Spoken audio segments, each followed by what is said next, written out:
Short gamma nail, no problem, plenty of room, working right here. Long nail, they gotta come all the way back here with the wire and the ringers, right? So if you don't really want anything up in this area, I still, because the bed's coming in there, I leave the bovie up over here.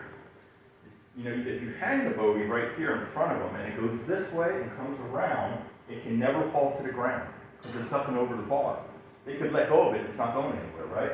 Same thing with the suction, but I leave the suction back over here, and I hardly ever use the suction. But I leave it way out of the way and run a little unsterile one-piece extension. And you throw it up and over also in this way. And that way the doctor has this whole room to ream and do everything he needs to do over on this side. So, oh, and you know, everybody knows that these are how you lock it. There's 4 locks.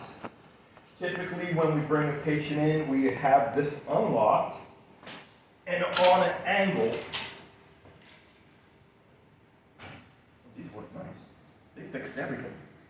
Is somebody gonna do that one on that side?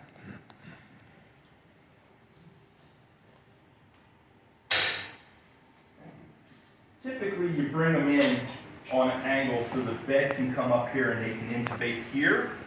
Once they intubate, we can lock the bed here, we slide them over, get them on, and then you can bring it, especially if you're in room 8 or so, there's not a lot of room. In here it's not so much. And then we straighten it out. The good news about this one is you don't have to worry about the lights, like the tick table just goes up and it won't be in the way. And as you all have seen, this is really nice. They fixed everything on this. All right. As you know, it goes way up. Now obviously you don't want this big bend, you want it tight just like that so it stays nice and straight. And of course the doctor, depending on the doctor, is going to want it at least that high. Dr. Robinson, if he ever comes back again, he'll want it that high because he's 6'6" or 6'7". So, and then our policy at the end when you're moving them is not to take the boot off or that post out until they count 1, take the post, 2, 3, then they go. Because we don't want the patient to go to the floor because there used to be this big gap.